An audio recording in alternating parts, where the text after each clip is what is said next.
I robbed some banks. AMA. What's the most cash you ever got from a single robbery? Not a lot. The most I got from a single robbery was maybe $7,000. My uncle committed armed robbery without a mask or gloves. How dumb do you think he is? Edit. Gotta learn how to type. I did the same thing. And I think what I did was pretty dumb. So by the transitive properties of equality, I have to say that I think your uncle is pretty dumb. FWIW. I'd also think the same if he had worn a mask and or gloves. 2. Were you ever paranoid that you'd receive bait money or that somebody saw you get into your vehicle? Or were you really that calm? I don't have the bone in my body that would allow me to do something like rob a bank. But if I did, I would imagine I'd be super paranoid about trying to deposit the money. No. I asked for $50s and $100s only. Everything I'd understood about bait money was that they only came in $20s. So nothing to worry about there if you specifically demand the other non-$20 denominations. And I wasn't worried anyone would see me getting into my vehicle because I parked out of view, that is, on the other side of another building. How much thought and planning did you put into it beforehand? Did you have a clean getaway car? Pre-selected route? etc? Did you scout banks and pick the best times? Or did you just decide to up and hit one? I put a lot of thought and planning into the first one. I probably spent 5 months obsessing over all of the details, possibilities, etc. Once I got the nerve to finally give it a go and everything worked as planned. It was pretty much copy and paste from then on. I didn't scout banks. But I did have an idea of what I was looking for. I didn't want to hit a standalone bank. I wanted to be able to park my vehicle within walking distance yet out of sight from the bank, that is, on the other side of an adjacent building. As for the best times, I see that bank robbers don't usually just rob one bank and be done with it. Why is that the case? For something that from the outsider's perspective seems such an impossible task to get away with. Why would you or any other bank robber do it multiple times after getting away with it once? Seems to me like the equivalent of betting it all on black, winning a huge jackpot and attempting to bet it all again. What was your process? Walked in. Stood in line. Waiting for the next available teller. Handed them a note asking for their money. Turned around and left. What drove you to start robbing banks? Unfortunate truth is it just seemed like it would be exciting. And I enjoyed the thought of trying to get away with something like that.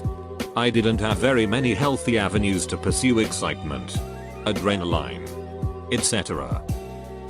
Was your wife or family aware that you were robbing banks? Was this a dirty secret? I didn't tell my wife or my best friend or anyone. I didn't want to burden either of them with that. But that's not the real reason I didn't tell them. I didn't feel like it was a dirty secret either. It was just one of those things that I did every now and then. I'm a private person, so it didn't bother me keeping it to myself. I've always wondered what is going through the mind of a robber, especially someone who robs banks. Does a certain amount of adrenaline take over just to follow through with the robbery itself? Have you seen the movie Hell or High Water? Nothing was really going through my mind at all during the process. Intellectually, I definitely knew what I was doing. But otherwise, I tried to avoid thinking of myself as a criminal doing bad things. I didn't want the anxiety that came with that. And sorry, but no, I haven't seen that movie. I hardly watch movies at all. Much less suspense movies. I like movies like Office Space and Liar. What's your life like now? Pretty normal. For the most part. I have 2 sons that I raised together with their mother, my ex-wife. But once that was all said and done, I started spending a lot more time at home with my boys. I travel a little here and there to do some speaking engagements. And I also love to travel for football tournaments. I also play football locally twice a week. Other than that, I have a typically quiet life. How many years of your sentence did you actually serve? I see in your attached proof the sentence date is 2008 for 20 years. So release 2028. But as far as I am aware it is 2017. My sentence was 36 months. I served 39 months because I didn't get credit for all of my county time. I think you misread the proof. The crime carries up to 20 years. But that wasn't my sentence. Do you think you'll ever rob a bank again? If not, why not? First of all, I am standing up while typing this and there's nothing you can do to stop me. Nah. I can't imagine ever wanting to do that shit again. I like my life. And I'm happy. That's something I never had for the first few decades of my life. There's just no appeal to do certain things as you get older, and for me, this falls into that category. Is it a lot harder to get a job after robbing banks? Damn right. It is. And not just because of the crime, but just because of being a felon in general. Although it's technically illegal to discriminate based on that. Companies aren't so quick to hire an ex-con. Thankfully, it's still America and there's always opportunity if you try hard enough. No complaints from me. Would you want your experiences to be made into a movie? So my first AMA pretty much went viral and a gazillion people reached out to me for this very thing. I ended up meeting a really great producer who is doing a documentary type film. And I can't wait to see what he does with it. I don't know that I'm at liberty to say much about it. But he is awesome and I'm glad I met him. Hopefully we'll have some news on that soon. How did it feel always living on the edge like that? Always looking over your shoulder and trying not to get arrested? I never really felt like I was looking over my shoulder. That feeling usually only lasted an hour or two after the robbery. But it was pretty, I dunno, whatever a drug does to you is what it did to me.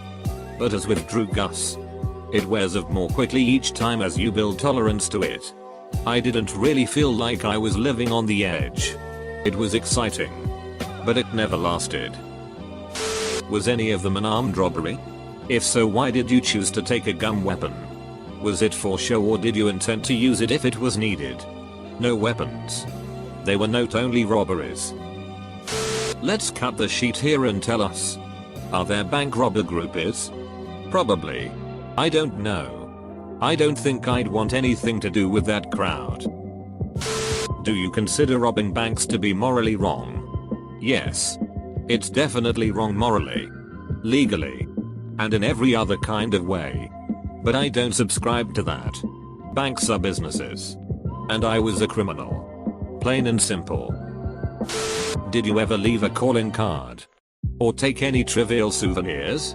I stuffed a rag into the drain of their sinks and turned on the faucet so the house would flood. Other than that, no.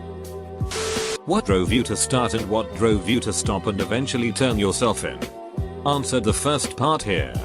I stopped because it stopped being fun. My son was born and something just changed inside my head. I wanted to be someone else. It's hard to explain.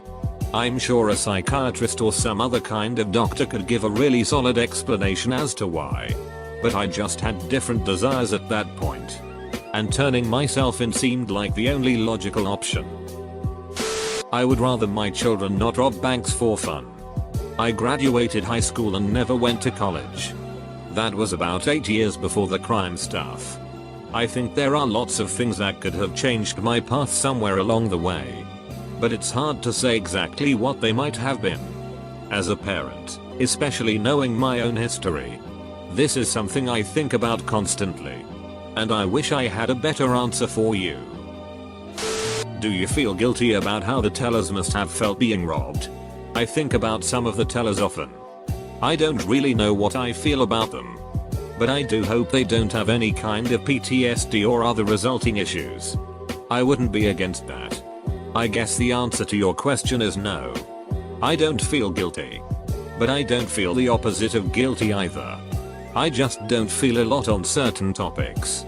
I don't know what I would even do with those feelings. I'm open to suggestions. What was it specifically about robbing banks that appealed to you? Why not any other type of theft crime? I don't fully know how to answer it. To me, it's like asking someone why they prefer mustard over ketchup. I just don't like mustard. I guess. But I can't explain why. I just don't like how it feels in my mouth. To me, there's a certain icky feeling about selling drugs, stealing cars, robbing convenience stores, or any other crime. Also, I knew how banks worked. I knew their procedures during a robbery. So I was just more comfortable with the thought of doing that instead. When you decided to turn yourself in, how long did you expect your sentence to be? I was expecting more like a decade or so. I wasn't really sure. But I definitely expected way more than 3 years. Did you target certain companies? Not specifically. What do you do now? Raise my kids, play football, and go do speaking engagements every now and then. Was your family in shock when they found out you were going to prison? What was their reaction? I saw in your previous AMA that you only admitted to robbing 3 of the countless banks you robbed. Thank you in advance. I don't think anyone was in shock. I don't think anyone predicted or anything like that. I guess I could be tried for other robberies. But then again, so could you. That's pretty much the level of risk I'm at by now. It's been 10 years. It's all good. Thanks for the well wishes. How bad can paranoia get when you finish a job? It was pretty bad the first time I did it. But then once you realize that's not really going to happen, the paranoia subsides. And it's not a concern anymore.